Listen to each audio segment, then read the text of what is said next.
Disha Ravi is an Indian youth climate change activist and a founder of Fridays for Future India.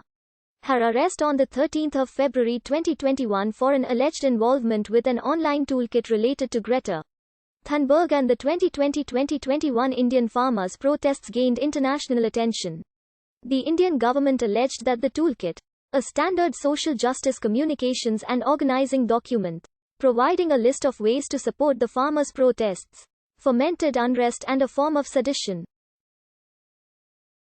The arrest was widely criticized both within India and internationally. Disha is a youth climate activist from Bangalore, India, and one of the founders of Fridays for Future in India.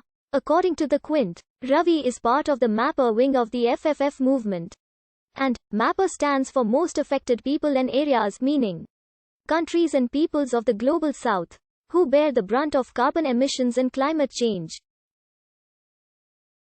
In an interview with Auto Report Africa, Ravi stated, "My motivation to join climate activism came from seeing my grandparents, who are farmers, struggle with the effects of the climate crisis, and, at the time, I wasn't aware that what they were experiencing was the climate crisis because climate education is non-existent where I'm from." Ravi focuses on bringing voices to communities in need and is an author of multiple editorials and articles for international youth climate activists. She was also featured in a September 2020 British Vogue magazine profile of 4 activists of color working against environmental racism. On February 15, 2021, the New Indian Express referred to her as Bengaluru's Greta. In September 2020, Ravi explained, "I'm striking because we are living through the climate crisis. Heavy rains and lax measures taken by governments have led to millions of people being displaced because of floods, particularly in India. My house was flooded last week," Ravi told The Guardian. "We are not just fighting for our future. We are fighting for our present. We, the people from the most affected, are going to change the conversation in climate negotiations and lead a just recovery plan that benefits people and not the pockets of our government." In 2020, Ravi stated, "FFF International does not have a single goal. Earlier our goal was to declare a climate emergency. The countries that declared climate emergency did not act on it, and that is when we decided we wanted climate justice where the government prioritizes climate action and ecological sustainability above all else.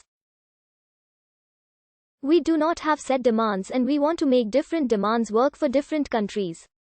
In a 2020 interview with US author Gail Kimball for a book about Gen Z climate activists, Ravi stated, "In India, protests are a part of life since the Indian freedom struggle was rooted in peaceful protests.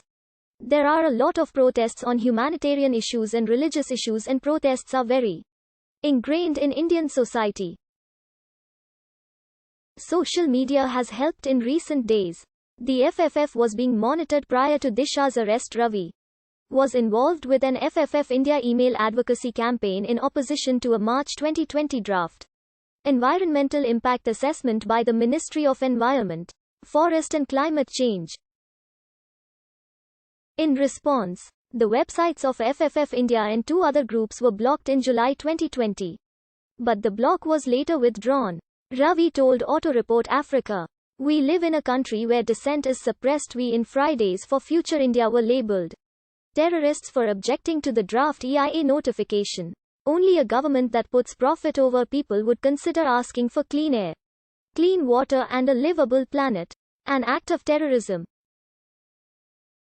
Ravi graduated from Mount Carmel College, Bangalore. Ravi is a vegan and was working as a culinary experience manager at a vegan food company before her arrest. Here's an updated toolkit by people on the ground in India if you want to help.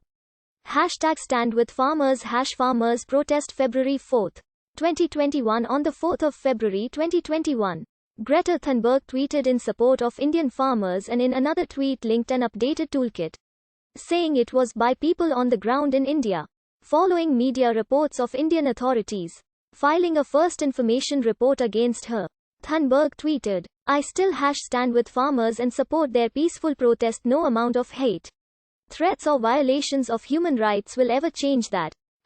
#farmers protest. An activist mentioned that the toolkit was a routine document used by social justice campaigners to raise awareness about issues and suggest strategies to proceed.